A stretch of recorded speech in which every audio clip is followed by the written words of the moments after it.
actually, I'd like to introduce you all to Wolves women's manager Daniel McNamara, because they're top of the National League Division 1 Midlands League, which is the fourth tier of women's football. How are you doing, Dan? Hi, how you doing? You okay? Yeah, really good, thank you. Listen, first of all, congratulations for your 3-0 win over Stourbridge ladies in the FA Cup yesterday. Well, that was a while back now. That was just before the lockdown, so we're looking forward to. That's what. Do you know what? I was thinking that, and then I read 13th of, and I thought, oh, maybe it's restarted. That part. It was a while back now. I wish it was yesterday. Yeah, well, I tell you what, it feels.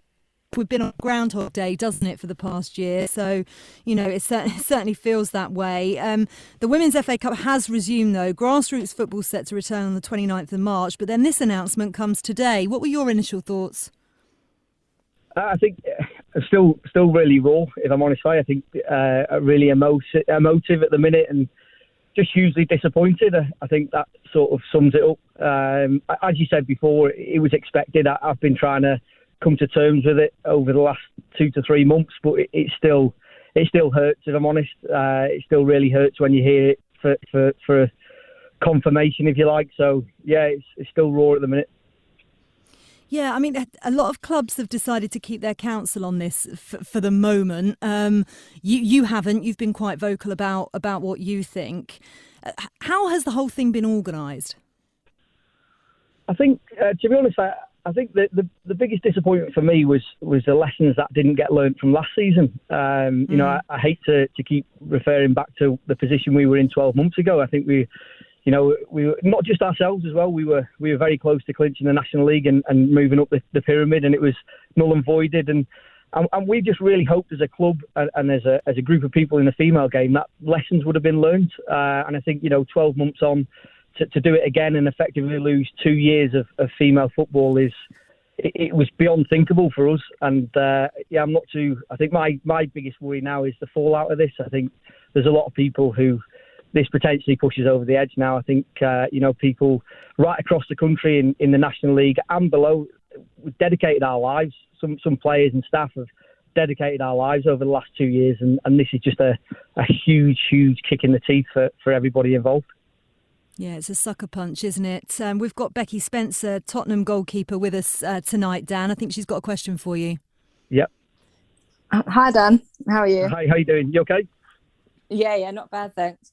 I've just got a quick question. I just wanted to know, kind of how you were preparing your team to kind of go back to playing with so much uncertainty, whether the season was going to go ahead or not. Like, how was your players reacting to whatever you were doing behind the scenes to keep them mentally, fit and well, and to also keep them physically well? Like, what kind of process did you go through with your players? I'll be honest, Becky, I think mental health is another huge fallout and a worry for me now going forward.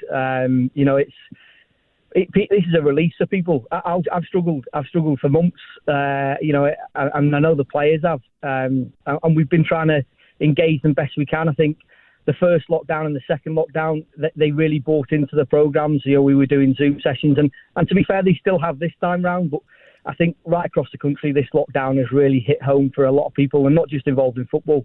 So I think we've just been trying to be a support mechanism for the players, not necessarily, forcing anything upon them, but just being there if they do want to continue. And listen, the group that we put together here at Wolves, there was never a doubt that they'd want to continue and be ready to come back. But I think the big thing now is how do I mentally prepare 20, 25 players to be ready for an FA Cup final, an FA Cup tie against Nottingham Forest with nothing to play beyond that.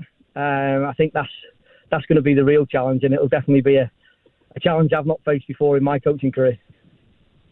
Hi Dan, it's Tom here. I hope you're well. Just one question I wanted to ask you was, obviously one of the bits of news that's come out with this today is the FA saying that there will be a chance for clubs to apply off the field for licences to move up the pyramid. Does that offer you any small consolation, despite the fact that you won't be able to achieve promotion on the field, or is that not on your mind at the moment?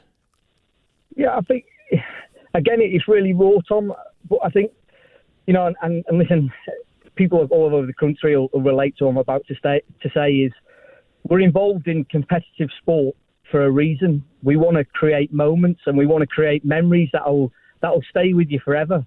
And that's the thing that gets me the most is I've got players amongst the group who are coming towards the end of their careers now, and potentially that was their last opportunity to really seize a moment as a group and achieve something that will stay with them forever. And to have that taken away from them, that's the thing that gets me. We've worked really hard, and again, I'm not just talking about Wolves here, I'm talking about clubs all up and down the pyramid. You want to create those moments together and the things that will unite you as people in 20, 30 years to come when we see each other walking around the streets of Wolverhampton, and to have that taken away from you as a group, that's what gets me, mate. So, yes, I'm hopeful at the club, and I'm sure the club will put a tremendous case to go up, and I really do hope that we do go up. But for me, at the minute, it's losing that moment, that moment with my players. That's what I'm really struggling with, Tom, if I'm honest. Yeah, I completely understand that, Dan. Listen, thank you for coming on and being so honest. We really appreciate it. And we'll follow exactly what Wolves are doing in regard to potential promotion as well. And, we wish you the best of luck as well for the rest of the season in the FA Cup. And we'll speak to you again soon, no doubt. Brilliant. Thanks a lot for your time, Faye. Take care. Dan McNamara there, manager of Wolves Women.